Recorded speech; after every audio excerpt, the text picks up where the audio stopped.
ecologically sustainable. Here's a couple of more recent articles from this year, 2026. There was one in The Guardian showing that was a study that found that the Norwegian fish farms alone polluted just as much as the raw sewage, emitted just as much raw sewage as millions of people, basically the equivalent to the population of Australia. And then we have, epidemiologists talking about uh, new forms of pathogens spreading from farm fish. Now, it's not all bad. There are good forms of aquaculture. Many of these members are part of our coalition, and these are the sort of the unsung heroes of the aquaculture space.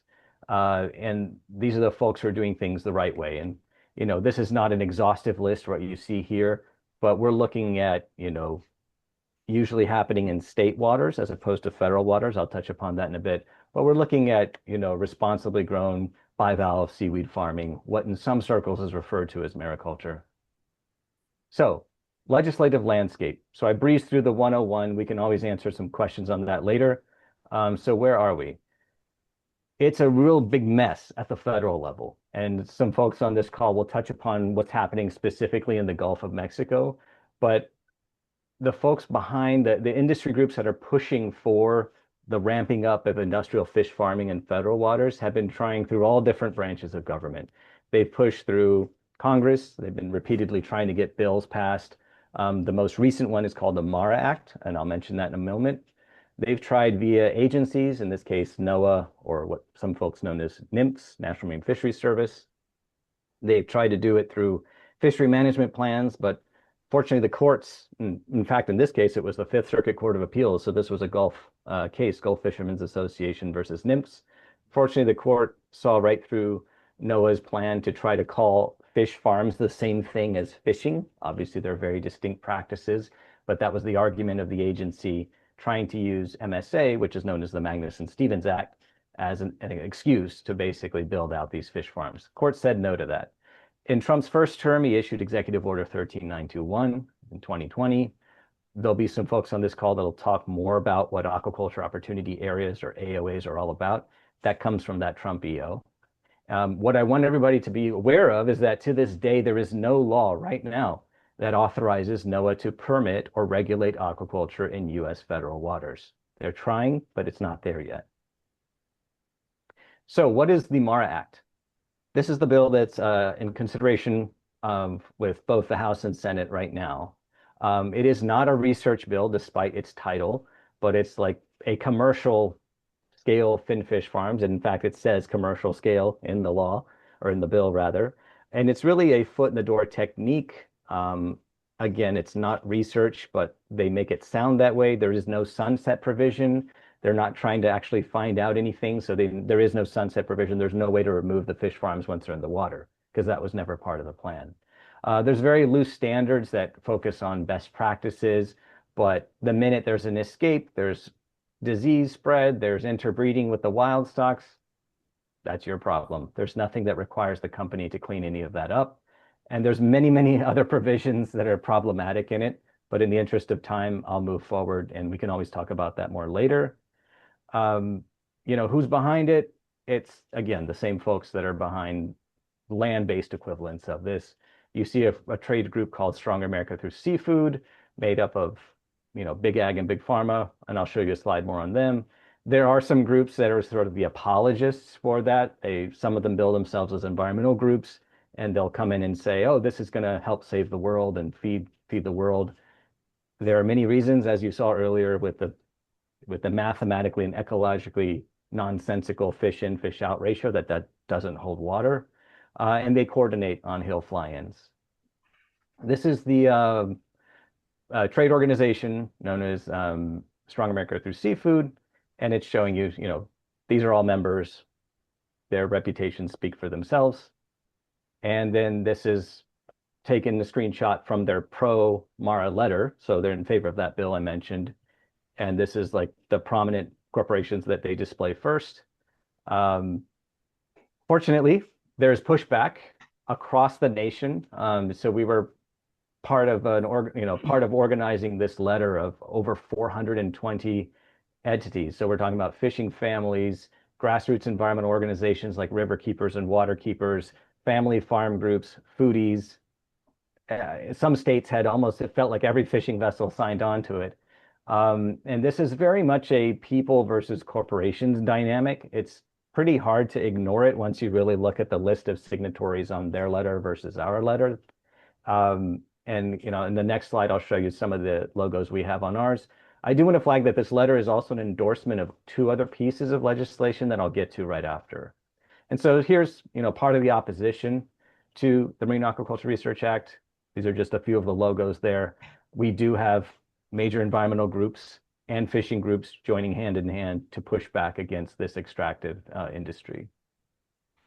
So this is the first bill that it endorses, that letter also endorses. It's called the Keep Finfish Free Act of 2025.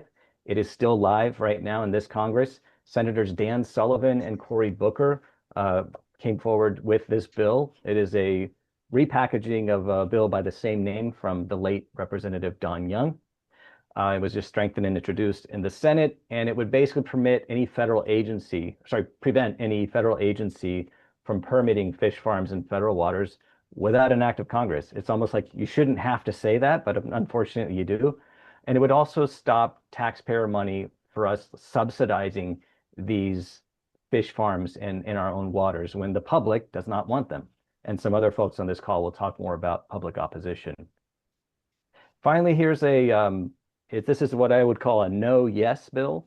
So the Domestic Seafood Production Act was introduced last Congress by former Representative Mary Peltola of Alaska, Congresswoman Bonamici of Oregon, and Representative Troy Carter of the New Orleans area of Louisiana.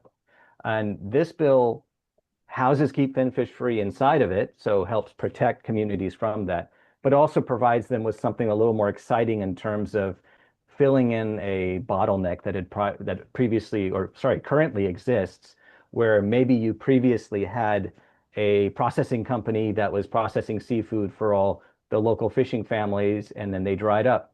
Like we've had a lot of shuttering of facilities across all of the U.S. coastline, and with fewer and fewer processing options, there's opportunities, unfortunately, for price gouging of our smaller seafood providers. And so this would provide a lifeline to those smaller providers. It would help wild capture and also mariculture, which in the bill is defined as the bivalve and seaweed farming, basically that more values-oriented aquaculture that I mentioned earlier. And that takes place in state waters. And this would be, money towards these communities that have expressed a desire and a need for such processing support. And again, we're trying to reshore jobs that have been lost in the processing sector. So that is it from my end of the presentation. Happy to answer questions later. There's some contact information for Nama and for myself. Thank you. And Christian and Alex, back to you. Thank you. Awesome. Thank you. Oh. Go ahead, Christian. I'm still here. Yep. Sorry, I went off camera. I was having a little bit of internet connection issues, but it sounds like y'all can hear me just fine. So thanks for that, James. Fantastic. And we'll definitely have some questions for you at the end. So from Washington, D.C., we're going to move down to Southwest Florida with Matt DePaolis, the environmental policy person down there at the Sanibel Captiva Conservation Foundation. And Matt's going to update us on what's happening in that area, including a little bit about the fish farm that's in permitting off Sarasota and is really the farthest along in permitting for any in the lower 48 states. So take it away, Matt. Yeah, thanks, Christian. Can everyone see my screen? Yes. Yep. Okay, great. Yeah, thanks. So as Christian said, my name is Matt DePaolis. I'm the Environmental Policy Director for the Sanibel Captiva Conservation Foundation. We are a decent-sized conservation organization situated on Sanibel in the Gulf off the coast of Southwest Florida, right off of Fort Myers. Real quick history, we started as a land trust in 1967, right around the time that Sanibel was deciding to incorporate into a city.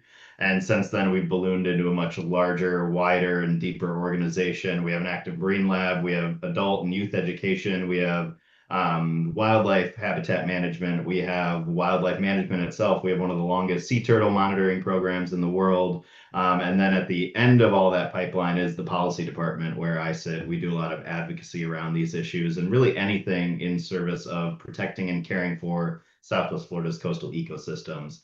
a major component of that is water quality. And so that's why I'm here today to kind of give you a background of what our water quality issues are and why we are nervous about some of these industrialized fishing operations moving into our part of the Gulf. So for everyone not familiar, this is where Sanibel Island is situated, as I said, kind of just off Fort Myers on Southwest Florida. And if you notice, we have a river that deposits directly into our estuary there. That's the Caloosahatchee River, and it's not really visible on this map, but that river is connected to Lake Okeechobee, which is a highly managed system and really provides a lot of the impacts that we get from nutrient pollution in this area. So a crash course in the destruction of the Everglades and the management of water in Southwest Florida. 1886, Hamilton Diston came down, saw the Everglades, and saw the potential to turn this amazing ecosystem into productive farmland. So he got his dredge and set to work. Actually had his base in Fort Myers. And as you can see in this image right here, this is actually what happened to the Caloosahatchee River. It is now considered in the Army Corps milieu the C-43, which stands for Canal 43. And that squiggly line is the historic range or this historic route the Caloosahatchee took. That channelized straight line is what the river looks like today. The Army Corps got involved. The Army Corps loves straight lines and concrete, and they really fulfilled their mission with the Caloosahatchee. So they turned them and other private interests as well turned this historic Everglades system where you had laminar sheet flow moving south out of Lake Okeechobee into the Everglades, cleaning that water, providing a highly productive fishery and ecosystem throughout all of South Florida into what we have today, where each one of those blue arrows represents a path water can take out of Lake Okeechobee. The difference between these two images, though, is this is a gravity-fed system. This is where the water naturally wanted to go. Each one of these arrows represents a decision being made by someone, whether they're sitting at a desk, sending an email out at a lock and dam, turning a valve. They are moving water through this highly managed system. And it's very polluted water. Lake Okeechobee has a history of agriculture use. There's a long history of back pumping and other nutrient sources being deposited into that lake. So what was a very shallow, clean lake system is now a very deep, dirty lake system. There's about a 3-foot muck layer on the bottom right now that if we stopped adding inputs into Lake Okeechobee today would take about 70 to 90 years to just naturally flush out. So we're dealing with a lot of nutrient issues in these systems. And as I mentioned, it's a very controlled system. So this is how we view the river, the watershed today. And those 3 red dots that you see on that river are actually lock and dam structures. So all the water moving through this system is very controlled, depending on the needs of the estuary, the water users, the ag users south of the lake, the water users on the East Coast. All of that water is highly managed. And it causes a lot of damage to our system. So we are very impaired for nutrients in our watershed. And we have a lot of different sources of pollution. Obviously, the lake is a large one, but agriculture, septic sewage, seepage, stormwater management and mismanagement, homeowner pollution, all of these things contribute to a very high nutrient load in our river, in our estuary, and in our section of the Gulf as well. And this is of incredible importance to us because of some of the algae and algae adjacent species that we encounter. And the main aquatic one, the main marine one that causes us a lot of angst is red tide. So Cariana brevis is a toxic dinoflagellate that lives in the Gulf. It initiates right off the coast of Sarasota, actually, or we think that it initiates off the coast of Sarasota.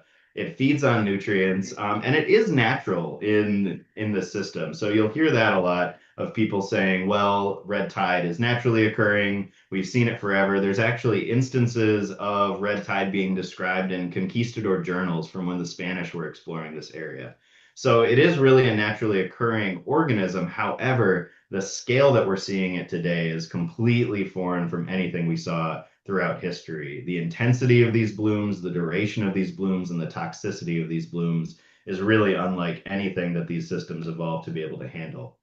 And what we know from some of the research that we did actually in our own marine lab, partnered with some researchers at University of Florida, is that these anthropogenic nutrients in the system, these nutrients that are being created by humans and deposited into this ecosystem, are really causing the size and scale of the blooms that we're seeing. So while the blooms are naturally occurring, adding anthropogenic nutrients into the blooms make them last much longer, make them much more toxic, and make them a much bigger problem for the communities that have to deal with them.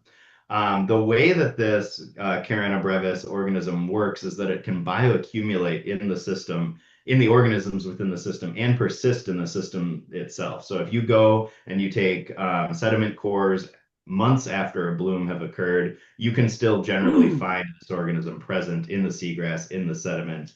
And if you have multiple blooms, what happens is those the toxicity of the bloom is stored within organisms. As those organisms are eaten by larger organisms, it's called bioaccumulation, and it actually can move up and up the food chain. So how that plays out is the first bloom that comes, or the early section of the bloom, you'll see a lot of dead mollusks washing up on shore, dead catfish, some of the smaller organisms that feed on the bottom. They start covering the beaches. If those blooms persist for a very long time, you can see much larger organisms, whether they're more pelagic species. We have cobia washing up, we have grouper washing up, all the way up to some really high apex predators with dolphins, manatees. And in 2018, that was the last major bloom that we had. We've had large blooms since then, but 2018 sticks in people's heads because of a direct result of lake releases from Lake Okeechobee. We had a massive bloom that lasted 6 months. It caused huge amounts of damage to our communities. This photo right here is actually of a whale shark that washed up on the beaches of Sanibel during this bloom. So the devastation to the environment as a result of these blooms is really indescribable. And then on top of that, you have the cleanup costs that are borne by the community. In addition to now you're not having tourism dollars coming in, really your water-based, tourism-based economy suffers for the entire time that these blooms are active. So we're very worried anytime we're hearing about extra nutrients being put into this system. And just to give you an idea of kind of the damage that we're talking about, we ran an exercise with an economist consultant that we hired with some partner organizations, the Captains for Clean Water and the Conservancy of Southwest Florida, to really take a look at the damage from some of these algal blooms. And they came back with some staggering numbers. So looking at just the coastal areas of Collier, Lee, and Charlotte County, there are 3 counties on the southwest coast of Florida. One algal bloom, one harmful algal bloom has the potential to cause us $60.3 million in property tax revenue, lost economic output over $5 billion, and over 43,000 lost jobs. And this study is a few years old at this point, too. So those numbers are bigger at this point just from inflation. And I also really want to drive home the fact that these are very conservative numbers that we felt solid that we could stand behind when we're presenting them, because these numbers reflect direct job losses and monetary losses. No part of this is any ecosystem services or any valuation of the actual environmental value that's lost in this. And no part of this reflects the cost of healthcare and human damage that are caused by these algal blooms as well. So these numbers are massive and conservative. Thinking back to that algae bloom in 2018, about a year after we finished this study, NOAA released their postmortem of that bloom and the impact that it had to Southwest Florida. And they came back saying that the total amount of damage was $2.7 billion.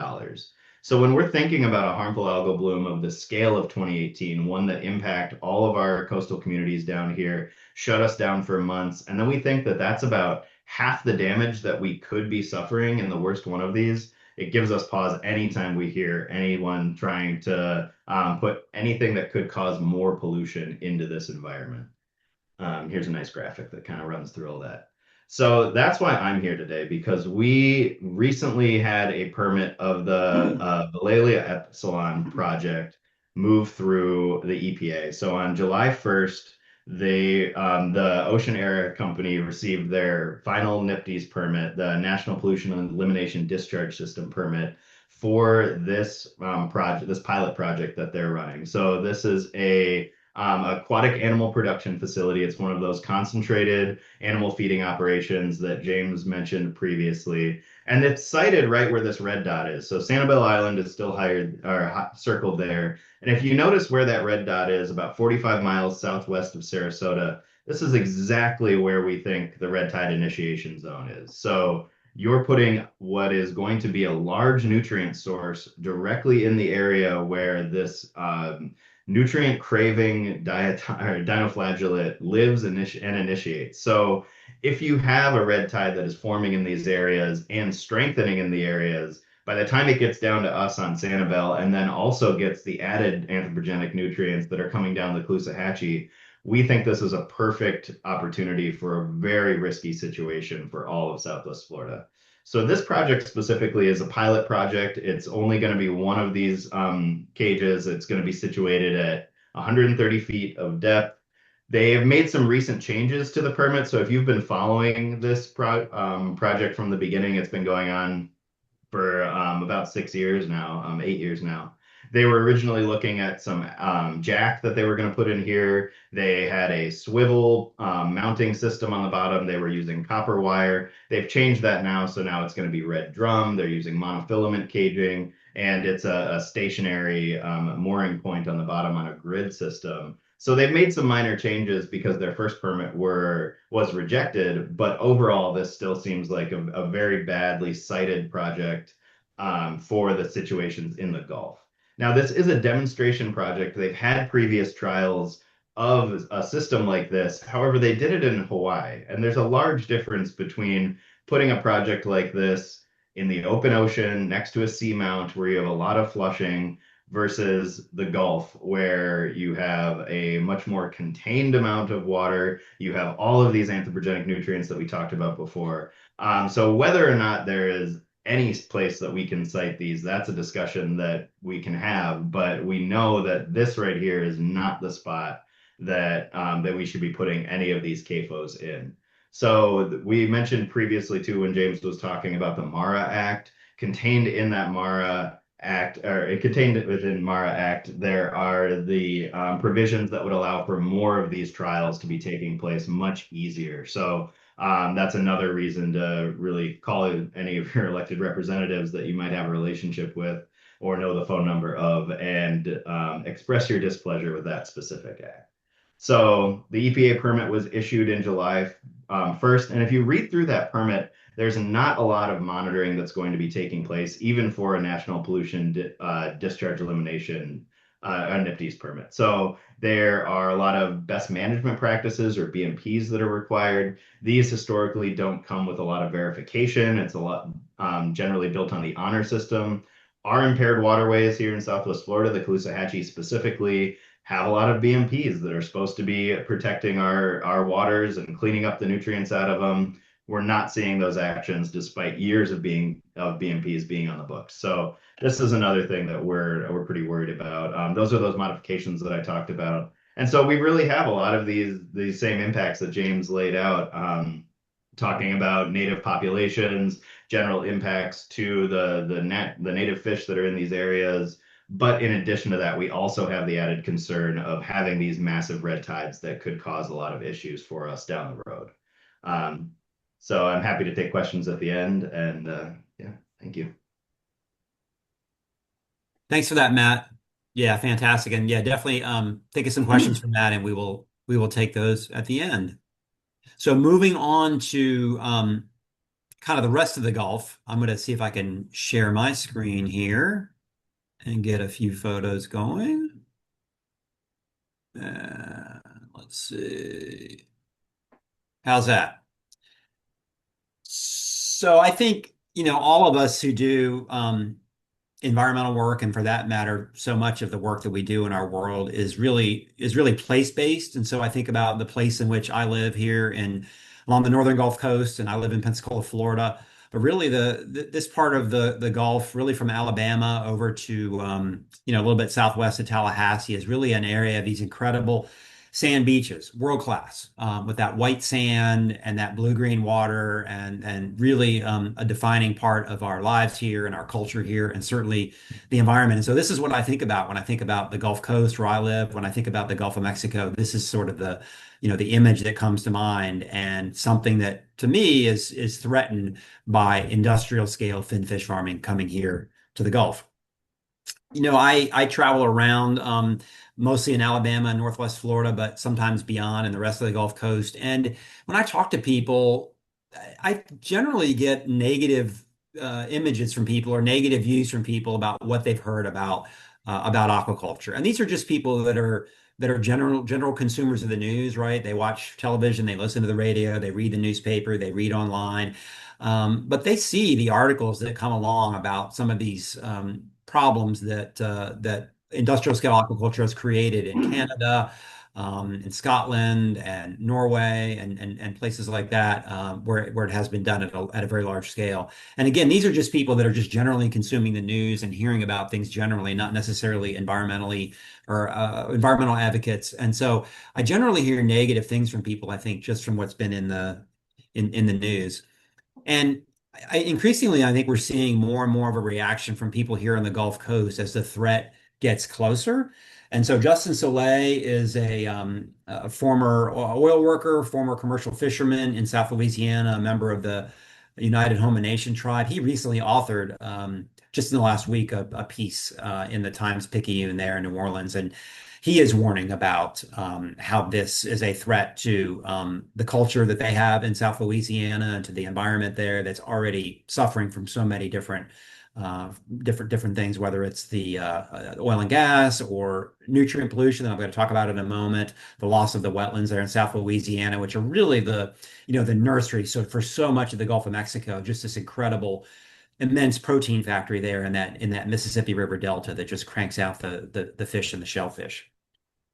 So Matt did a really good job talking about the impacts from red tide. There are also other forms of harmful algal blooms, but nutrients sound like a good thing, and they are in the right amount. But what we're talking about is nutrients in elevated amounts, and this is really nitrogen and phosphorus.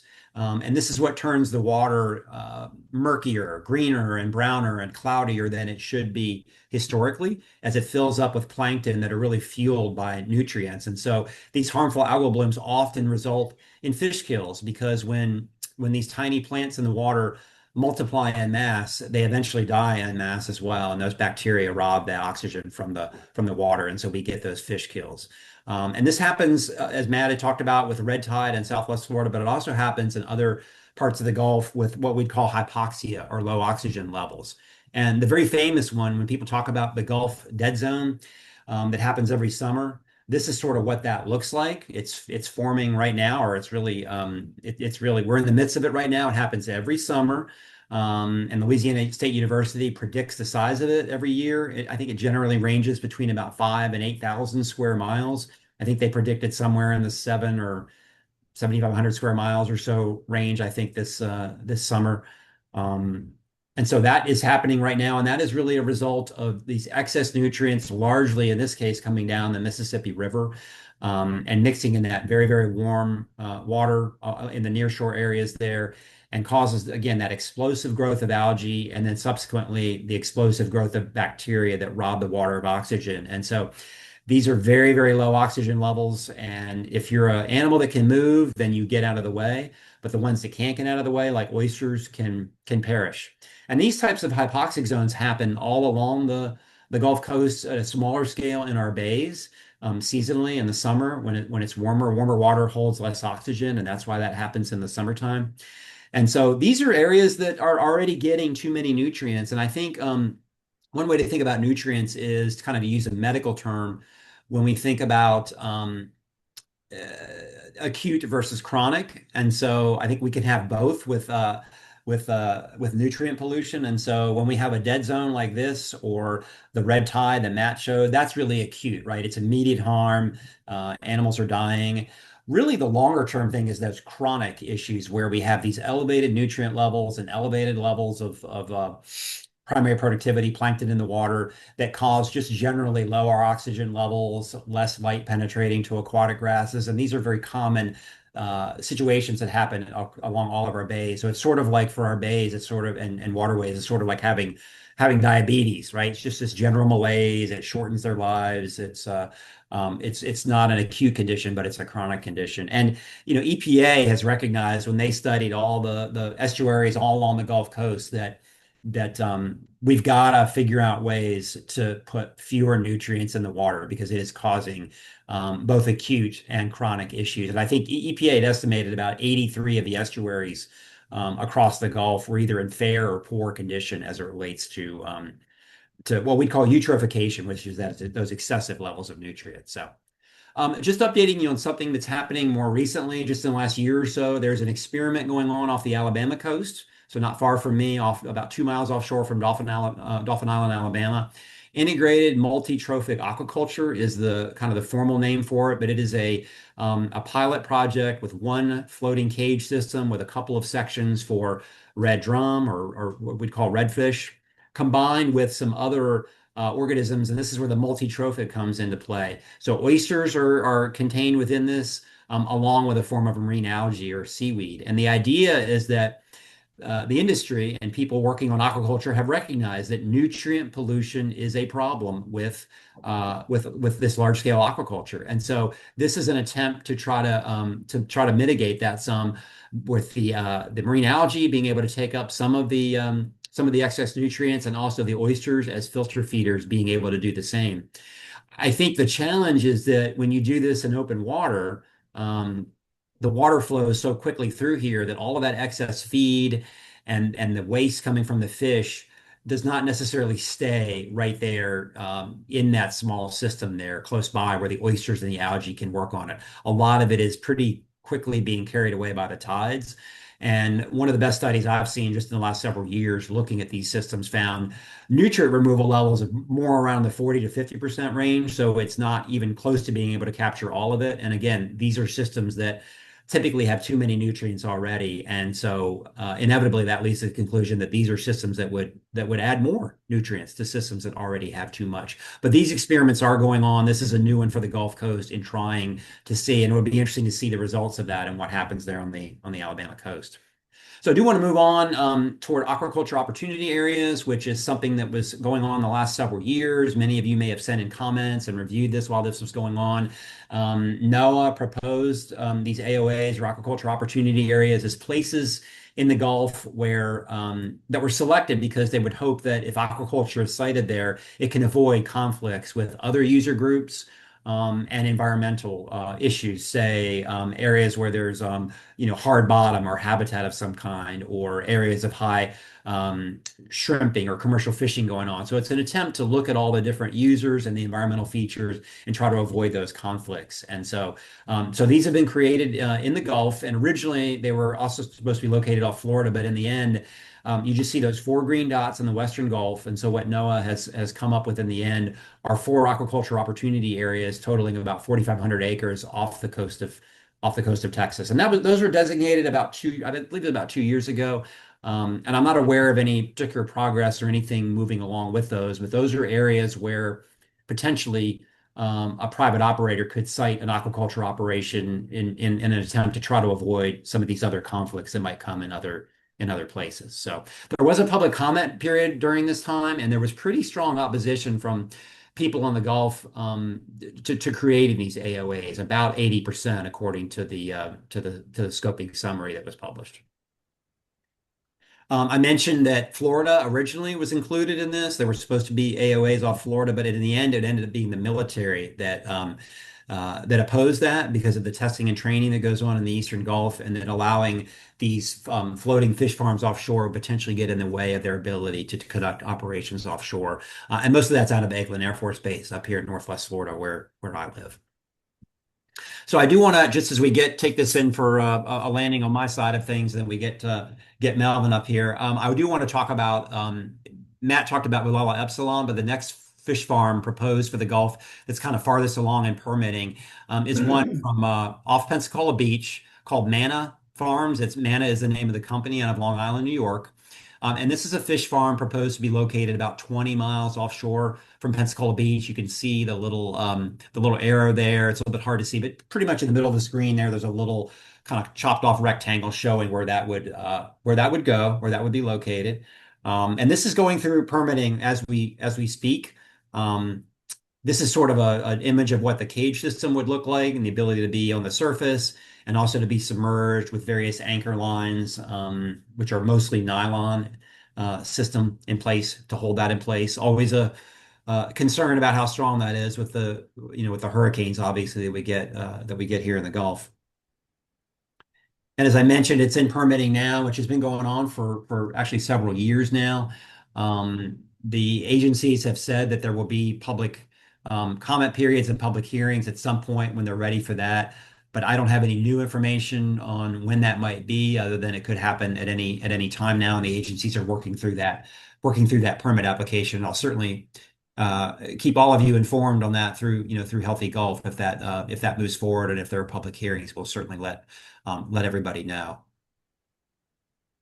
I just did want to mention that a number of the businesses and community groups and citizen groups on Pensacola Beach and Perdido Key and kind of the beach and coastal areas here did send a letter to then Representative Gates, and then also our U.S. Senators Rubio and Scott at the time, opposing this fish farm and expressing concerns about it. And I expect that's been a few years now, and I expect that they will also probably send another letter soon, or certainly if public hearings are held on this, because I've continued to stay in touch with these folks, and they've continued to express concerns about this moving forward off of Pensacola Beach. And I just want to wrap up by sharing something new to our area here in Pensacola, where I live, and relatively new in Northwest Florida, and that is oyster farming. James mentioned that as a, aquaculture done right, and that is something that, we at Healthy Gulf and our friends and allies, we love seeing this type of shellfish aquaculture. We don't have to bring in fish feed. It actually makes the water cleaner. And while this has been going on in many other places around the country, it's still fairly new for us in Northwest Florida where I live. We have about 5 operations now. This guy, Donnie McMahon, was the very first to have a permit and the first to set up an operation in Pensacola Bay. But we have about 5 going right now, and I try to buy those oysters when I can, when I'm getting oysters, and it's exciting to see because they do actually make the water cleaner, and it's a great way to see that there are ways to do aquaculture right that's actually improves the environment. So we're excited to see the oyster farming growing in this area as well. So with that, I want to move us along to Melvin Jackman. Melvin, are you there? Yes, I'm here. All right. So Melvin is a coastal advocate up in Hermitage Bay, Newfoundland, and he is living, as I mentioned in the beginning, adjacent to salmon farms in that area, and has really become someone who's out every day monitoring and dealing with the issues from that. And so I've got a few photos up to just kind of help tell the story of what you're experiencing up there, Melvin. But maybe you can just start by telling us a little bit more about Hermitage Bay and what it's like there. Well, Hermitage Bay is about 33 miles long. Its widest part, I would say, is about 8 miles. And it was one of the cleanest, most productive bays in Newfoundland. Codfish were numerous, any kind of fish were numerous. Today, I took my son and his family out for a boat ride. We went to the end of the bay and came back. You could go out there, see all kinds of birds. You could get a fish anywhere. We went today, we saw 1 basking shark, 1 seal, and that's about it. 3 sunfish. And this bay would be full of this stuff. But from where I'm sitting right now in my cabin, there's 2 farm sites about 4 miles out the bay. And from the farms to the end of the bay where I am, you will not get a codfish to eat. The redfish are gone. Everything is gone. The bay is just cleaned out. And that picture you're looking at right there, that is mostly styrofoam and feed bags and a rope. It comes in during the storms and beats up, and I likens it to memory foam. You walk on that, it is so thick that you'll settle down for about 2 feet, and when your foot comes off it, it comes right back at you again. And there's numerous bays around like this. So Melvin, this is all from the salmon farms? 90% of it is, yes. When did the farms come? When did they show up there? How long have they been there? In our bay, I'd say about 20 or 25 years ago. And there were a couple of years that it wasn't too bad. But then you see it start to build up and build up. Then they just got careless. They didn't pick up anything.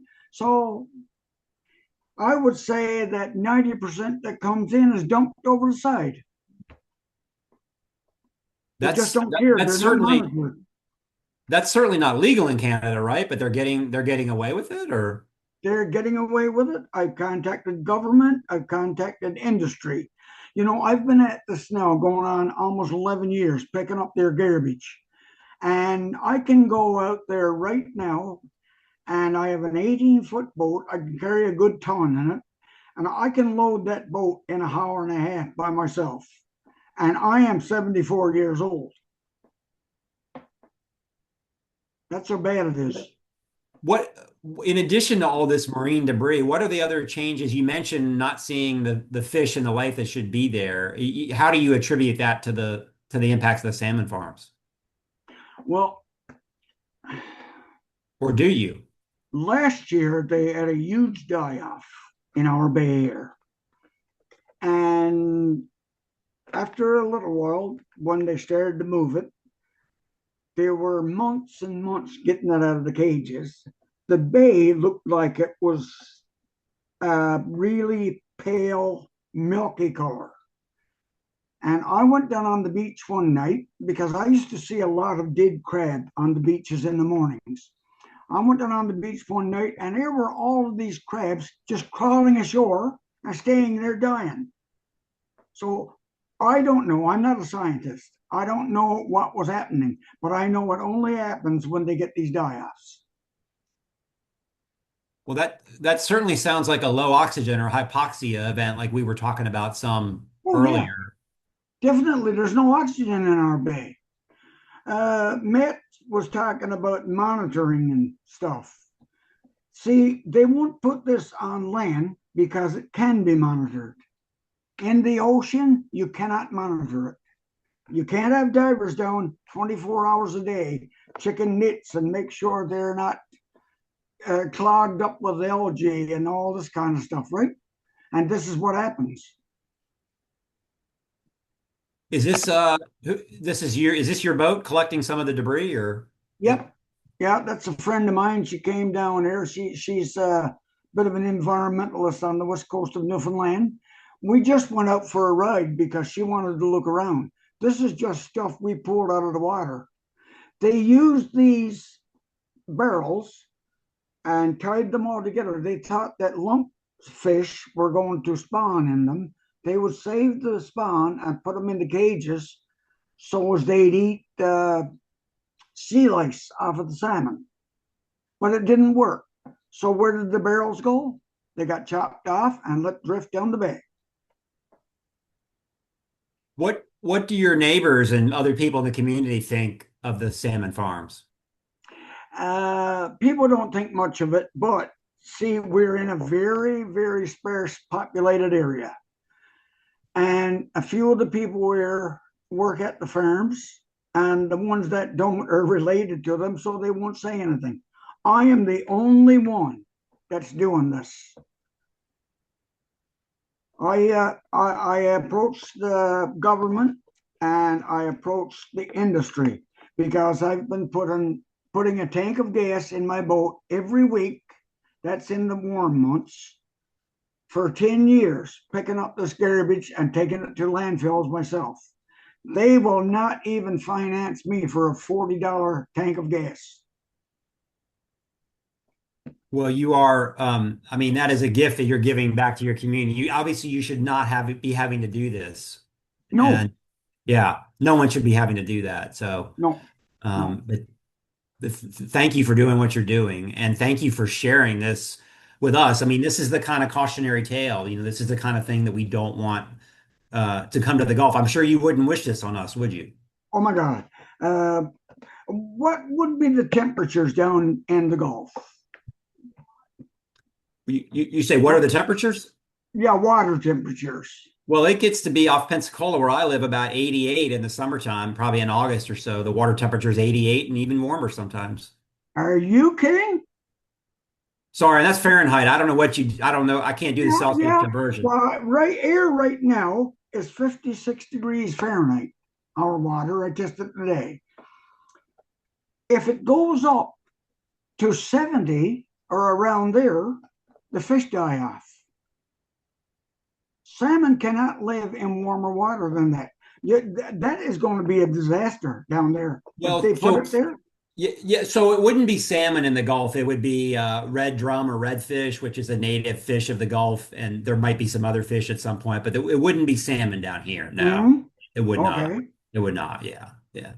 But Well, I'm gonna stop my screen share, and we're gonna take a few questions, and I'm gonna start out with one that was dropped in the chat that I think was asking about recirculating aquaculture systems. These are systems that would take place, say, in a pond on land or in a tank type system where potentially there's no discharge. And if we have Healthy Golf does not have a position on that per se. And I don't know if anybody else, if James or anybody else on here has anything they want to comment on that with, but they certainly offer a possibility at least of having no discharge. The problem with these systems in open water is the discharge is all right there. But we have not faced those necessarily here on the Gulf Coast where I live, and we don't have Healthy Golf does not have a position on them per se. So I don't know if I anybody can else I can addressed only that. speak on one of them. In Nova Scotia, they have an on-land facility. It's called Sustainable Blue. They raise the best product. There's no waste, zero waste.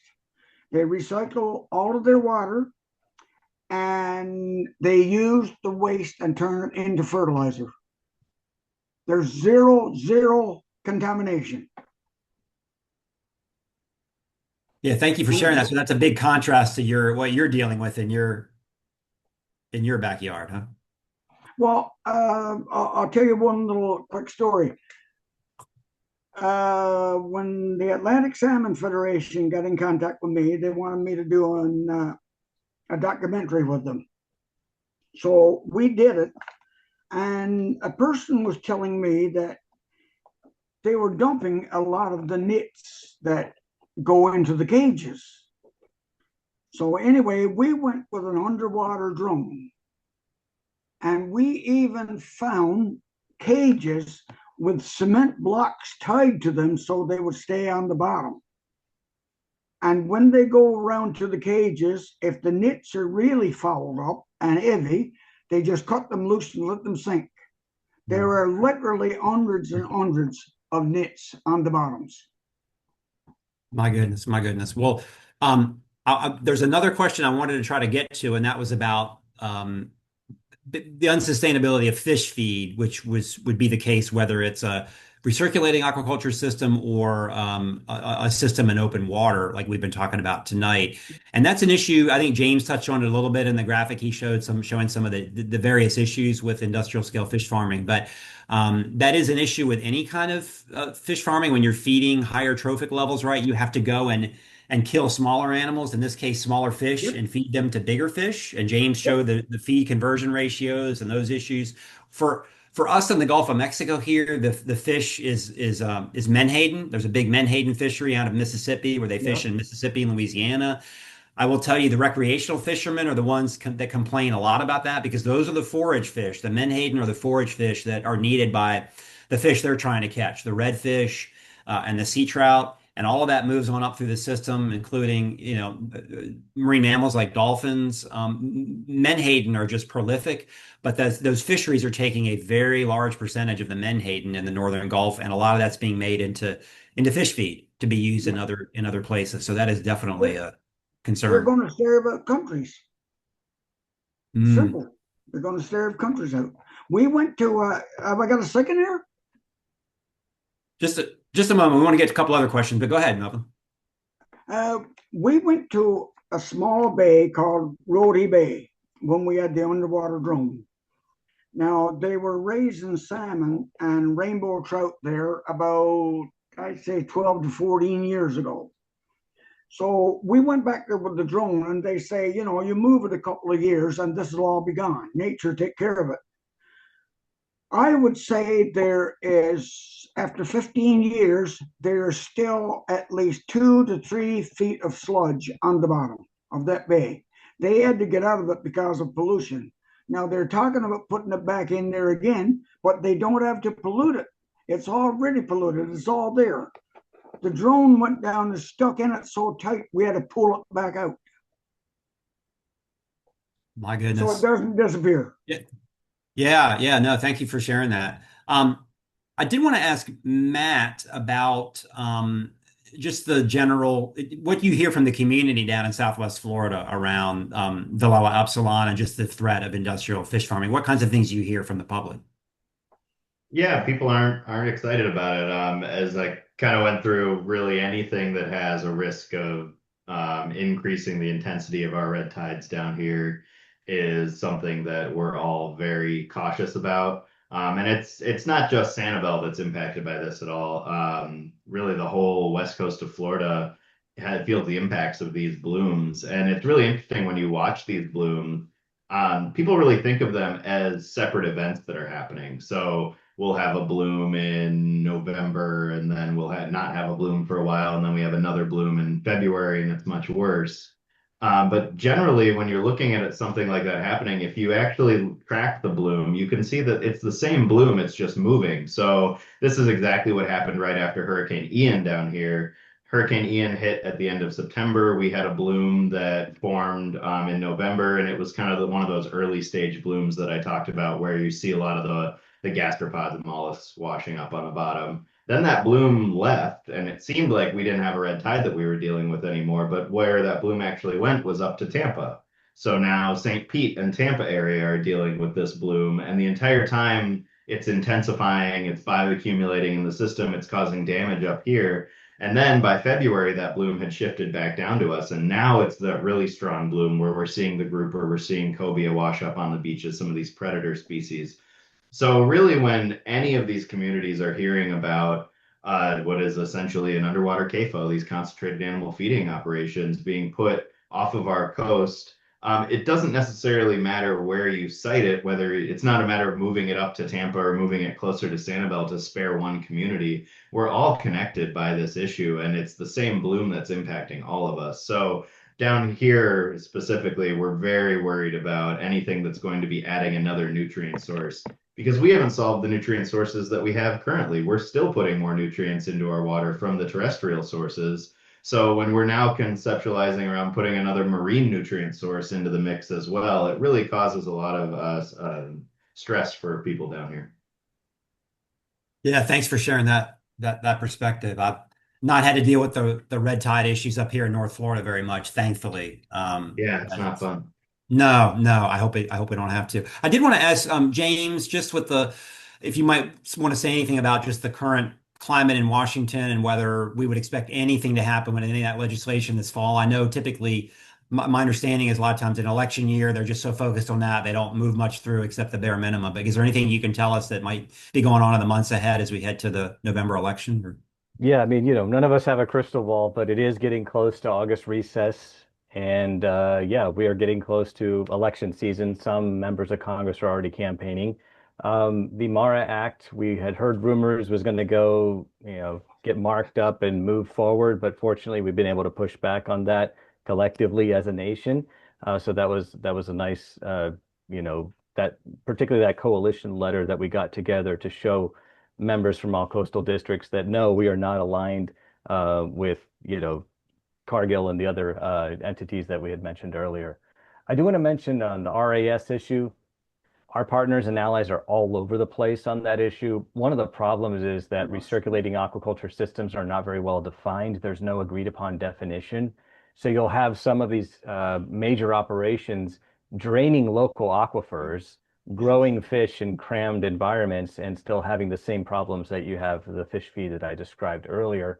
And then discharging that into the local municipal water supply or wastewater treatment plant, of course, with no additional compensation for the municipality having to deal with that, both from taking water from the aquifer and discharging. So, there's those facilities, we don't consider that at all recirculating, but those facilities will call themselves recirculating. I think some of the better examples have been, if you look at really, I'm talking about like almost backyard scale aquaponics, people growing tilapia or catfish in conjunction with produce. But those models are meant to feed communities, which is great for those of us on this call, but it's not so, lucrative for some of the corporations that to follow a freshwater omnivorous finfish growing operation in conjunction with produce. And what we are seeing, unfortunately, more and more is trying to grow the carnivorous finfish that you would have otherwise grown in the ocean in these tanks. But then, other than fish escapes themselves, you're pretty much having a lot of the similar problems. And as you mentioned, Christian, that effluent discharge. I see there's some other questions, but I'll let you handle the Yeah, questions. yeah, no, thanks for that additional perspective on RAS, James. That's very helpful. I know we're going to try to keep it to the 1 hour to respect everybody's time. There was a question about the possibility of obtaining more sustainable sources of fish feed, and I think, from fish waste and such. I think the issue is there's so much competition for all of that already. It's all being allocated already to, cat food or various. There's so many things that are competing for that. I think that's the problem. And James is shaking his Yeah, head. Yeah, so. absolutely. I mean, we've been hearing about this for years, black soldier fly larvae, algal sources, and it's always like, oh, next year it'll be great. Next year it'll be great. But what is currently happening is the plundering of the oceans. And I didn't show this slide earlier, but there's a slide I would recommend, Blue Empire, for people who are interested in this. This is food colonialism, is what's happening. Blue Empire is a report that documented essentially the theft of forage fish species from West Africa, diverting those forage fish stocks to go to the fish meal, fish oil industry to feed Norwegian salmon farms. And that Norwegian salmon is then shipped to places like the US and elsewhere. And that food colonialism circuit is very lucrative. And it's a lot cheaper to just exploit a country that doesn't have a vibrant coast guard to protect themselves than it is to incorporate more trimmings, as was mentioned, or other more sustainable sources. Thank you for adding that, James. Well, let's wrap up. I do want to thank our speakers, James Mitchell, Matt DePaula, and Melvin Jackman. Thank you all. And thank all of you for being here and joining us. You're all obviously engaged on this issue, and I promise we will keep you informed. I'll follow up with an email that'll include a chance to sign up to get updates from Healthy Golf so you can keep up on this issue. And we'll also give you a link to the video from tonight that will get posted to YouTube. So thanks to everybody again for joining us. Thanks to all of our speakers, and Christian? you all have a lovely evening. Yeah. Can you see Thank this you. boat? Got it, Melvin. Salmon Wars. Oh, have you? Okay, that was research there, and the two authors stayed at our cabin. Really puts the facts out there. Yep, Salmon Wars. You can look that up if anybody wants a read on that one. Thanks for Yeah. monitoring that, Melvin. Thanks again, everybody. Thank you.